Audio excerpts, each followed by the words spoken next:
Hi guys, I'm Kate and welcome to my section of the ScribbleDiary where I talk about my art and showcase 3D pieces. I'm not an expert on 3D, so if you are looking for instructions on how to work with it, this might not be the best place. However, if you enjoy listening to a random person talking while sipping some tasty tea, then feel free to stay and join me. Okay, let's face it. I'm not a kind of person who picked up the stylus the first day and suddenly started making 3D sculptures. Well, trying to make sculptures. I have actually been doing animation and drawing in total for over maybe 10 years, so I realized that I could get into 3D, especially since 3D is in a high demand in the animation field right now. Anyway, I wanted to do 3D. So here I'll be sculpting and learning new things until I reach some significant heights, or lows, as the case may be. Today I want to talk about finding yourself and the hobby you want to do. I often hear from my friends that they don't know what they want to do. They want a hobby, but they haven't found one that suits them or that they enjoy. So next I'm going to give my personal opinion. There is no guarantee that what I'm going to say will be useful to all people on this planet, and it may not even be useful to people on any other planets. It appears to me that you don't need to actively search a hobby. It doesn't mean that you don't need to do anything. I consider that the hobby will come to you naturally and probably want to kill you. Well, you get it. At least that's the way it often works. It doesn't matter if you are looking for a hobby or if you're looking for a profession, it always happens by itself. And let's say at some point you realize that there is something that you like to do or that you would like to do. I mentioned a few minutes ago that I had been doing animation for 10 years and drawing for even longer, and now suddenly I'm doing 3D. In all three cases, there was something that inspired me to do some kind of creative work. It found me, and here I am pretending to know how to run a YouTube channel and ZBrush. In case of animation, it's the love of my life. It's something that came to me when I was no taller than a dinner table. When I was a kid, like many kids, I loved to watch cartoons, especially Disney classics. And I don't know, maybe this is a strange thought, especially for a kid, but sometimes I was a little sad that I wasn't involved in the creation of those cartoons. In fact, even now you can see me sculpting Mufasa, and yes, The Lion King was a milestone for me. But these were childish and cautious thoughts, but later it led me to get involved in animation, to study to be a director, to work in this field for many years. Commercial animation, outdoors animation, getting a team together and working hard. In general, it's something that came to me a long time ago and I like it so much, and even now when I'm trying to change my field in a way. I'm not doing it because I've lost my passion for animation. I still love it as much as ever. It just seemed that it's time for something new. As for drawing, I can't even remember the moment I felt like doing it for the first time. It wasn't an epiphany, no one shouted Eureka or Bingo, perhaps just bought pencils and there is still no chance I can stop using them. Although I remember a moment when it became very important to me to improve my drawing skills. When I was 13, I came across a fan forum for Alien Hunters Warriors book series. If you don't know, those are the kind of books that are about forest clans cats. There are all kinds of incredible events going on, lots of characters. In general, in my personal opinion, the first two cycles could easily compete with Game of Thrones.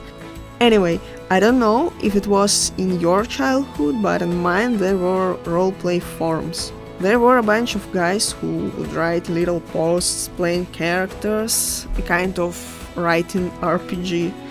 Some players were also artists who would draw pictures based on their stories. It completely took me over, and I thought there's nothing stopping me for drawing the Cats Warriors as well. So I began my conscious journey into digital art. The Lion King came along, of course. And I guess I just like drawing funny cats, dogs, and of course lions. Actually, I was lucky. I didn't have to make an agonizing choice between what I wanted to do, paint or maybe collect post stamps. Although there may have been a period in my life with stamps. It's kind of a cool hobby. And now we come to 3D. Suddenly, it's not something that came to me as a child and stayed with me forever. In general, I didn't imagine ever doing it all because I thought it was insanely difficult. I even had a few lectures on 3D in my university recently, but at the time it seemed terribly complicated. The amount of some obscure buttons, some obscure tasks. We were supposed to do what? Bake it? And make the UV mapping before we do that? Hell, it's not like I am seamstress or a baker. And even the instructor himself didn't seem to be very good at it, since he was also a 2D animator like me. Anyway, it's all hard when you don't have a mentor or an endless amount of free tutorials on YouTube. Luckily we have those now. You can go to a lot of YouTube channels and they will teach you how to make cars, houses, foxes, or a model of perpetual motion machine. I like 3D as one of the tools. It seemed like I could incorporate it in my work. Make cool new stuff, get more clients, expand and stuff like that. But it still seemed too complicated, and then at some point I went to ArtStation and I saw a post. Just one post. And now, I have eyes, I saw the other works too, but it was the one piece that caught my eye the most. There was a girl, a barefoot girl in a dress, something medieval. She was standing with a basket of fruits. And you know, it's probably weird, but that's kind of what I mean, that this one comes so suddenly. For some reason I got hooked, and by the way her legs were done. I can't explain it clearly enough. It was done so neatly, so gracefully. At that moment when I was looking at this work, there was also so much light falling on the feet. Anyway, at that moment I thought, damn, I don't know why, but I want to do that too. Well, feet are not that I want to do, because I'm not going to spend my old age sculpting feet in ZBrush, but maybe the next 500 videos will be me sculpting legs. Why not? Anyway, they were gorgeous legs and equally gorgeous full model, and it motivated me to start learning. I don't know, it seemed like bells were ringing in my head. Maybe that's not a good thing. Okay, I want to point out that I don't learn from YouTube videos. Maybe that's why we're looking at something that looks like the Lion King instead of sphere that I'm endlessly deforming into a sad potato. Anyway, the point of what I'm sharing here is this: don't get frustrated and think you're never going to find yourself. If you don't have a hobby or you're thinking, damn, I don't know who I wanted to be, relax, because one day you're going to wake up, you are going to go outside and you are going to see an incredibly beautiful pickaxe shining in the down sunlight, and you're going to think, I want to be a miner, well, or a Minecraft streamer, and your life will change completely. In general, just do what you love. Maybe one day you will come up with an idea related to your favorite things that will not only change your life, but also the lives of others, hopefully in a good way. And that's it for today. I apologize if this was too rambling. I will continue to search for myself and try to make content more interesting. Hopefully with time will come an understanding of what exactly I want.